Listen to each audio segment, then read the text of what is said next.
भीलवाड़ा से बड़ी खबर आ रही है, जहां यूडीएच मंत्री जाबर सिंह खर्रा अपने एक दिवसीय दौरे पर पहुंचे। शाम 5:15 बजे मंत्री खर्रा का आगमन सर्किट हाउस में हुआ, जहां भाजपा नेताओं ने उनका गर्मजोशी से स्वागत किया। मंत्री ने यूआईटी द्वारा चल रहे विकास कार्यों का जायजा लिया और अधिकारियों को आवश्यक दिशा निर्देश भी दिए। इस दौरान उन्होंने प्रगति कार्यों की जानकारी ली और अधिकारियों को समयबद्ध रूप से कार्य पूरे करने के निर्देश दिए। साथ ही ऐसी संभावना भी जताई जा रही है कि मंत्री खर्रा सर्किट हाउस में आमजन से सीधा संवाद कर सकते हैं। बड़ा है आप इस बात की सर जो पुलवामा में हमला हुआ है, मेरे गाँव में जो हमला हुआ है, इसको लेकर देखिए, पहलगाम में जो एक कायराना हरकत आतंकवादी गुट द्वारा की गई है,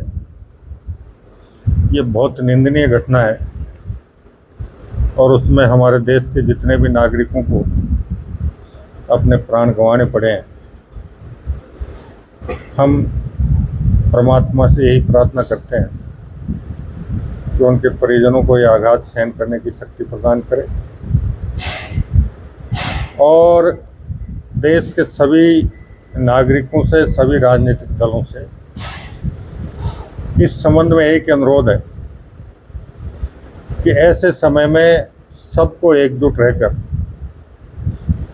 इस प्रकार के कायराना हमलों का किस प्रकार मुकाबला किया जा सकता है, एकजुट होकर इस पर विचार करना चाहिए, बजाय इसके कि सर्जिकल स्ट्राइक होने के बाद ये पूछा जाए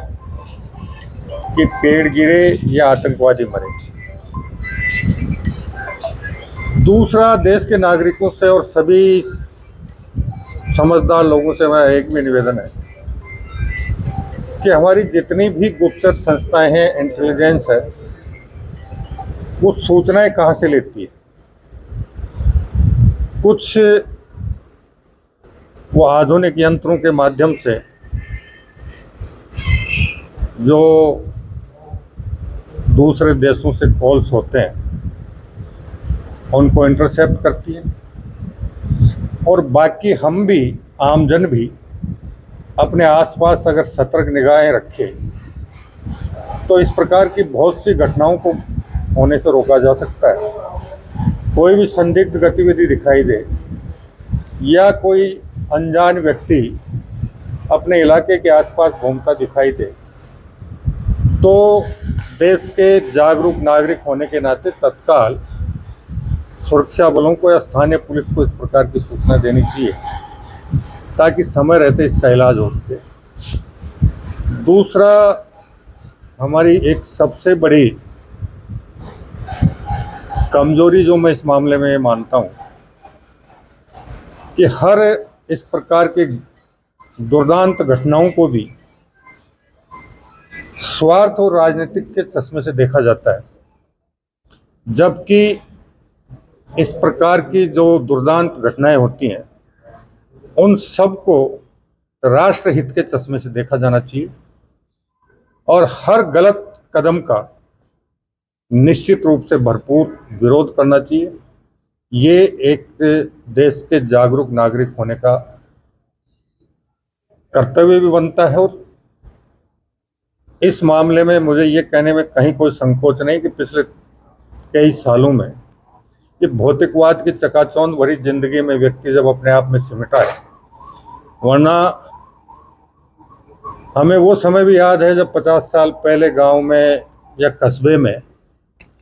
कोई अनजान व्यक्ति प्रवेश करता था तो पूरे गांव को पार करते करते 10 जगह उससे पूछताछ होती थी, कहाँ से आए हो, कहाँ जा रहे हो, किसके यहाँ जा रहे हो, क्यों जा रहे हो। आज स्थितियाँ ये हैं कि 10 आदमी बैठे गप लड़ा रहे हैं और दो बदमाश मोटरसाइकिल पे या पैदल आकर किसी भी प्रकार की दुर्घटना कारित करके, किसी प्रकार का अपराध कारित करके चले जाते हैं और जब उनसे पूछते हैं तो वो कहते हैं कि हम तो बातों में व्यस्त थे, हमने देखी नहीं कि शक्ल कैसी थी। इस प्रकार की बहुत सी बातें हैं जो इस प्रकार के असामाजिक तत्वों को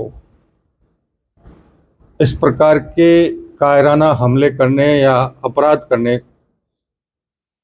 से रोकने में कामयाब नहीं हो पाती, उन्हें उल्टा प्रोत्साहन मिलता है। और दूसरा एक सबसे बड़ी समस्या जो है, हमारा कोई राष्ट्रभक्त अपना सर्वस्व अपनी मातृभूमि की रक्षा के लिए अर्पण करता है तो हम 1000, 2000, 5000 की संख्या में श्रद्धांजलि देने एकत्रित होते हैं, लेकिन जब कोई दुर्दांत अपराधी, आतंकवादी,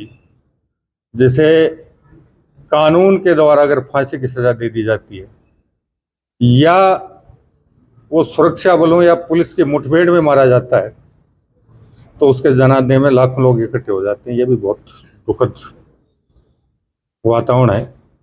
इस सब के बारे में हमें राष्ट्र हित के बारे में चिंतन करके कोई न कोई उचित निर्णय जरूर लेना चाहिए।